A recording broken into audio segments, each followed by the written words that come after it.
Okay, so on to my next cordless stick vac. Hopefully I won't accidentally turn the video off like I kept doing with the Samsung. That right there is an LG Cordzero A905. Basically the most base model that they basically have. This comes with a dock, two batteries, a crevice tool and a dusting brush, and that nozzle extruder right there. So pretty similar to a 2022 Samsung Jet 90. God, I keep calling it the Jet 90. I mean Jet 75. But Walmart had these LGs on sale for like $240. So I thought I want to see how, because I wasn't really loving the Jet 90. I want to see how a different one compared. And to be honest, I do like this one more. And not just because red's my favorite color, but this is a very red vacuum, and I like that. I feel like this was maybe been one of the best deals that we had on a stick vac in recent years. I think that out of all the stick vacs I've tried, which is basically just the Samsung and this one, this basic model is the one to go for. Because for one, this includes two batteries and a full dock, which the Samsung doesn't. Although the Samsung does the Samsung only has one battery and hello cat. The Samsung only has one battery and no dock. Although its charging station, which is it's either a wall mount if you want to put the whole vacuum on there, or you can just have it with the battery, which I kind of like because the LG's dock is a little bulky. So it's kind of more of a trade-off than one being specifically better than the other. But yeah, I'll get this machine a little closer. This one definitely feels a little lighter in the hand than the Samsung does. You can also see the battery here. Two of those included. Yeah, runtime is pretty similar to the Samsung. In real life, it might be something like the LG can do 25 minutes on medium with a 4 nozzle. Samsung can do 30 or something along those lines. So it's not a big difference if you're just using it as a stick vac. Really, I imagine most people aren't going to use this thing for 40 minutes straight or more than 20 minutes straight. I think they'll probably just put it on the charger. But the good thing about the LG is that if you do decide to do that, you do get two batteries, which, I mean, that's actually good if you want to run it on the max speed. Oh no, I just noticed that there was a little hair caught in the vacuum. It must have been sticking out of the dustbin. So yeah, it's a bagless with all the flaws that come with that, but it is easier to empty than the Samsung. I know that LG does actually have a bag self-emptying system. I don't know if I really recommend it because it's under $1,000 trim of this model, which I'll be honest, this thing doesn't really. I mean, I think the build quality is decent for a vacuum in the the $400 price range sold at a department store. But the thing is, past that, you're decidedly in basic SIBO, Miele, pneumatic territory, even something like a Pro Team. And I think the value proposition of these stick vacs really drops off at that point. Going back here, you've got three power settings. Vacuum starts on minimum. Hit it once to go to medium. And then hold this down. And you're on the max setting. This vacuum has a very high-pitched motor. It is not nice to use for a long time. And because the thing about a $400 canister is that they're pretty freaking quiet. And I don't know, that's kind of my problem with the stick vacs. Because I know there's a lot of models that are in the 500 to 1,000 range, top trim LG, the Samsung Bespoke, Dyson V15 outsize. Am I remembering that correctly?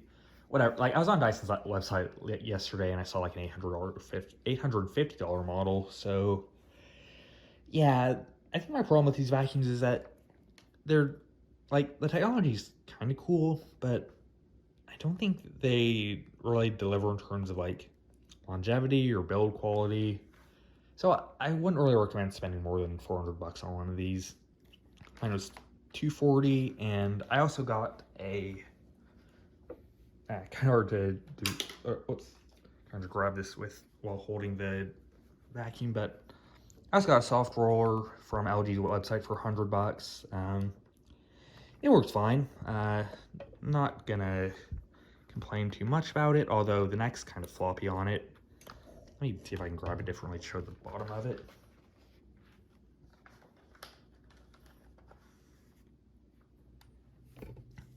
So yeah, there's the bottom of it. I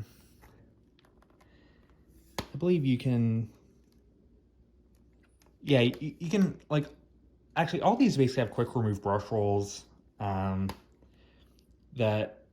by all of these I mean the Jet 75 and the LG both have quick remove brush rolls, except for this nozzle I have right here, which you basically just need a flathead screwdriver to get into. But they're meant to be very easy to clean, and I am happy to see that on a department store tier vacuum. Glad to see that's not just limited to the really good stuff like the SIBOs. Yeah. This vacuum's also got a telescopic wand, which is kind of nice. Like if I'm doing some floor cleaning and I suddenly want to do some furniture, I can basically do this and run it on the couch real quick, which is nice. And I do like this nozzle better than the one on the Samsung. Like, you actually have two different like brush roll strips. You have these softer black ones and the stiffer red ones. And obviously this is just anecdotal, but I do think this performs better than Samsung. I think it grooms better. Its maximum sealed suction is a little worse. I mean, it's been a couple months since I took readings off these. I want to say Samsung's like 100 plus, which is very good. This one's 80, something in the 80s when you have it on max, which, I mean, that's definitely good.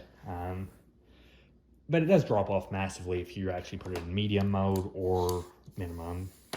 In fact, I think on medium and minimum, both these vacuums are on the same level as like Hoover Lynx from a decade ago. And honestly, I do like the Hoover Lynx better for the form factor.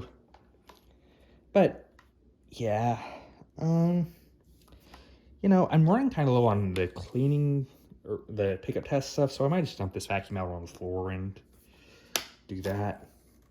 Hopefully there's not a dead bug in here or something like that. How the heck do I do this? Oh, there's an almond in there. Tasty. Yeah, lots of dust stays in there. Lots of that fine dust. And now, I think it's dust on the outside of it. Why does this thing say allergy friendly on the front? That does not make sense.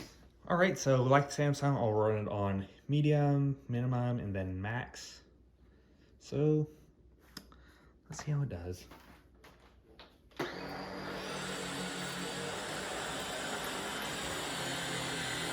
I kind of left some behind on that first pass. Although it did looks like, yeah, I'll take it on the back pass. Because when you're looking at a vacuum, like, you do kind of need to look at both the front and back pass. Yeah, like, for some reason, back pass always picks up more. I never really understood that, but, you know. Alright, so now we'll put it on medium.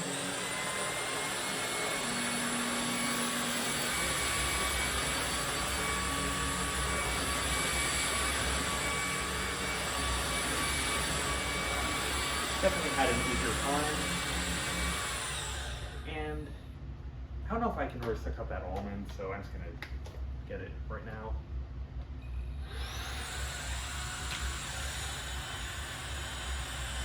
Actually, while I have it like this, I do like this form factor better than Samsung's. Like, the Samsung is super long, while this kind of, I don't know, coffee can looking form factor, it's easier to handle. I definitely like it better. And turbo mode.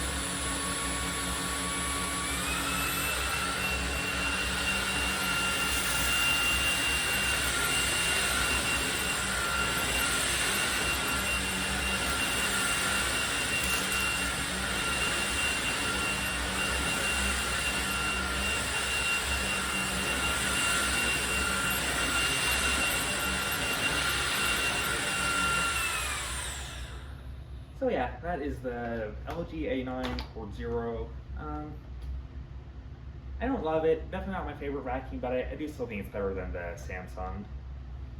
And next up, we will have, what is next?